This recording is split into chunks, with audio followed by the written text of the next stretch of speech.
Hi, welcome to Raw Math. Today I'm doing a series of videos on dimensional analysis. Okay, the units of the chain system of measure used by surveyors are as follows. So we have inches to links, links to chains, chains to furlongs, and chains to miles. Okay, the distance of the Kentucky Derby, a classic horse race, is 1.25 miles. How far is the distance of the Kentucky Derby in furlongs? Okay, for dimensional analysis, we start with what we have. So we start with the 1.25 miles over 1. And the idea of dimensional analysis is we take our original number and we multiply by versions of 1. We want to go from miles to furlongs, but we don't have a direct path, but we can go through chains. So this whole idea that 1 mile is equal to 80 chains, this is equivalent to 1.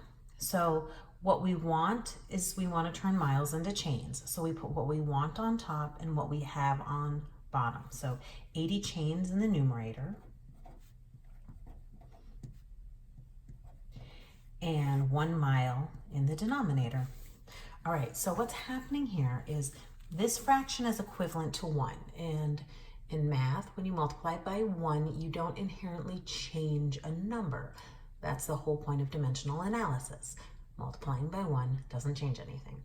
Now in fractions, when everything you're doing is multiplying or dividing, if a number appears in the numerator or denominator, numerator and denominator, it can cancel. It divides out. Anything divided by itself is 1.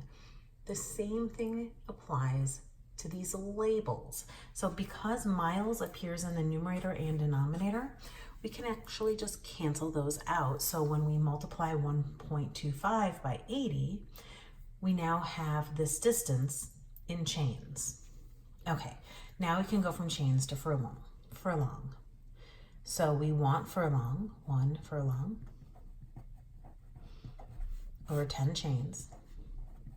Again, chains cancel. We take 1.25, we multiply by 80, we divide by 10, and we are left with 10 furlongs. And so we find out the Kentucky Derby is 10 furlongs long. All right, I hope you've enjoyed this video. Please subscribe to my YouTube channel, like my Facebook page, and I'll see you on the next video. Thanks.